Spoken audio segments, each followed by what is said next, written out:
కార్మికులది ఏ ఒక్క సమస్య కూడా పరిష్కారం చేయకుండా వాళ్ళు అనేక సంవత్సరాలు 140 సంవత్సరాల కంటే ఎక్కువ ముందటి నుంచి కొట్లాడి సాధించినటువంటి 8 గంటల పని దినాన్ని ఇవాళ గుజరాత్లో కొన్ని కంపెనీలు 10 గంటలు 12 గంటలకు అగ్రిమెంట్ చేస్తే కూడా వాటి గురించి ఎందుకు చేస్తున్నారని చెప్పేసి ఈ నరేంద్ర మోడీ ప్రభుత్వం అడగడం లేదు.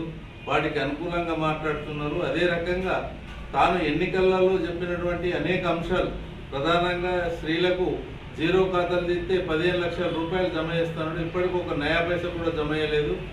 అట్లా ఈ దేశంలో ఉన్నటువంటి 47 కోట్ల కార్మికులకు 7 కోట్లకు మాత్రమే ఎంతో కొంత చట్టాలు అమలవుతున్నా 40 కోట్ల కార్మికులకు ఏ చట్టం కూడా అమలు కాకుండా వాళ్ళు ఇప్పటికీ అనేక సంవత్సరాల నుంచి బాధపడుతున్నటువంటి పరిస్థితిలో ఏ చట్టాలను అమలు చేయకుండా ఉన్న చట్టాలను వాటిని రద్దు చేసేసి 44 చట్టాలను రద్దు చేసేసి 4 కోట్లుగా తీసుకొచ్చేసి 4 కోట్ల ద్వారా కూడా యాజమాన్యానికి అనుకూలమైనటువంటి విధానం ఈ ప్రభుత్వం కొనసాగిస్తున్నది. కాబట్టి దీనికి వ్యతిరేకిస్తూ ఈ నెల 9 తారీఖు నాడు దేశవ్యాప్తంగా సార్వత్రిక సమ్మెను చేయాలని చెప్పేసి అందరం అన్ని వామపక్ష పార్టీల కార్మిక సంఘాలన్నీ కూడా మాట్లాడి ఈ విధానం కొనసాగిస్తున్నది. ఒకవేళ ఈ ప్రభుత్వం ఆ విధానాలు మార్చుకోకుండా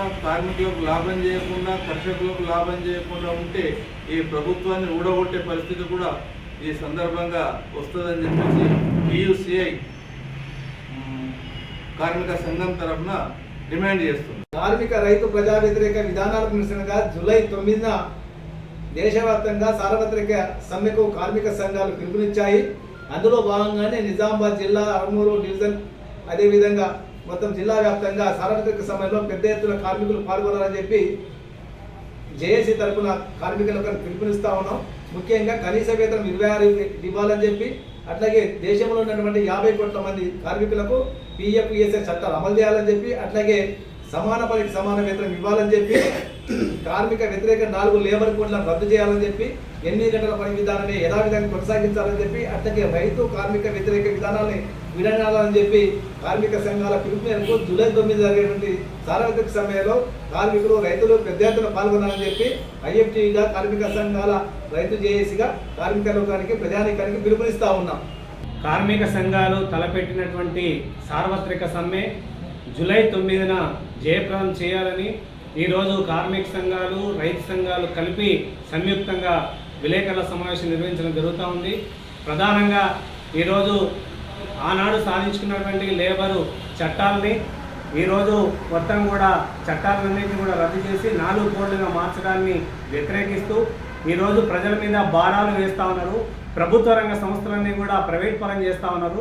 నరేంద్ర మోడీ సంవత్సరానికి 2 కోట్ల ఉద్యోగాలు ఇస్తానని చెప్పేసి ఉన్న ఉద్యోగాలన్నింటినీ కూడా మరి కొల్లగొడుతున్నటువంటి పరిస్థితి ఉంది.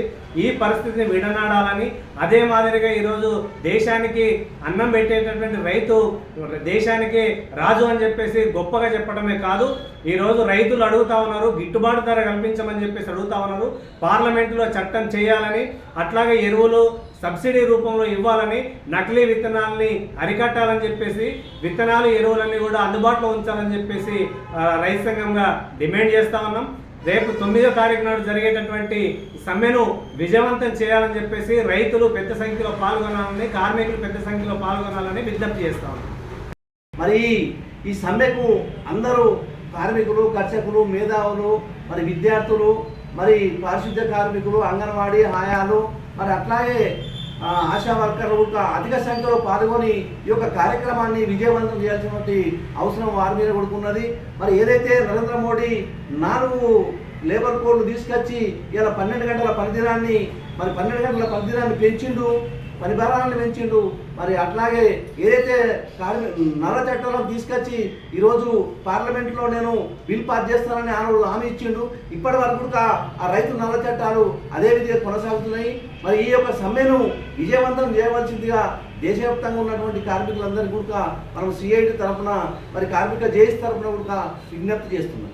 నరేంద్ర మోడీ తన అధికారంలోకి వస్తే భారతదేశంలో ఉన్న ఫ్యాక్టరీని, పరిశ్రమని కాపాడుతానని, కుటీర పరిశ్రమను కాపాడుతానని, అట్లాగే కార్మికుల కష్ట సుఖాన్ని అర్థం చేసుకొని కింది స్థాయిని చచ్చిన నేను వాళ్ళను ఆర్థికంగా ఎదగటానికి అన్ని రకాల కృషి చేస్తానని చెప్పి అధికారంలోకి వచ్చి 11 సంవత్సరాలు అయిపోతున్నా ఇవ్వాలకి కార్మికుల సంక్షేమం కోసం నేను చేయకపోగా భారతదేశంలో ఉన్నటువంటి కార్మిక వర్గం అనేక పోరాటాలు చేసి సాధించుకున్నటువంటి ప్రాథమిక హక్కుల్ని కూడా తొలగించే రకంగా యజమాన్యాలకు కార్పొరేట్ శక్తులకు ఆదాని అంబానీలకు ఉడిగం చేసే రకంగా 4 లేబర్ కోడ్లు తీసుకురావడం అనేది అన్యాయమైంది, కార్మిక వ్యతిరేకమైంది.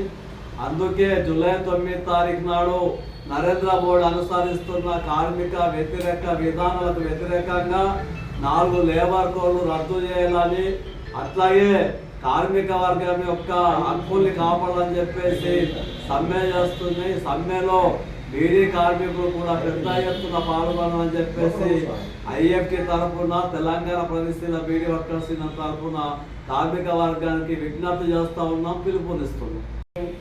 కార్మిక సంఘాల జేఏసీ ఆధ్వర్యంలో ఆర్మూర్లో ప్రెస్ మీట్ పెట్టడం జరిగింది.